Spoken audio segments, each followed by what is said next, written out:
শরীর জুড়ে মনমতো ডিজাইন আর বর্ণিল রঙের পোশাক। ছোট্ট এ কারণে সারাদিনই উৎফুল্ল থাকেন কেউ কেউ। কেউ আবার মানসিক চাপ কমাতেই করেন পোশাক কেনাকাটা। তবে পোশাকের রং যে মন ভালো করার কারণ তা বলার অপেক্ষা রাখে না। আনন্দের রং, বিরহ বেদনার রং, দিবসের রং, নানা কিছুতে রং ভাগ হলেও পোশাকের নির্দিষ্ট কিছু রং ভালো রাখতে পারে মন, এমনটাই মত বিশেষজ্ঞদের।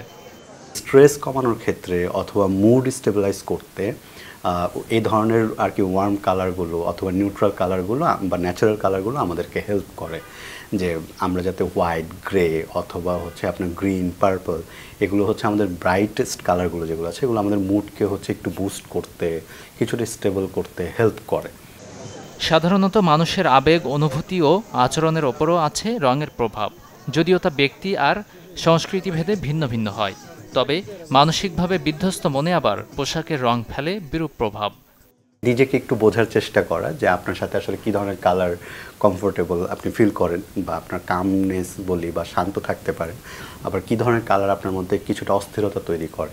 সেক্ষেত্রে একটু সতর্ক থাকা যে আসলে আপনি যখন কালার চুজ করছেন কোনো কাপড় কেনার সময়, তখন খেয়াল করবেন যে এই কালারগুলো আসলে আপনার মধ্যে কেমন প্রতিক্রিয়া তৈরি করে। অন্যের চোখে যা ভালো, নিজ মনের জন্য সবসময় তা ইতিবাচক নাও হতে পারে। তাই পোশাক পরিধান কিংবা কেনাকাটায় গুরুত্ব দিতে পারেন নিজের পছন্দ। গাজী আনিস, চ্যানেল 24।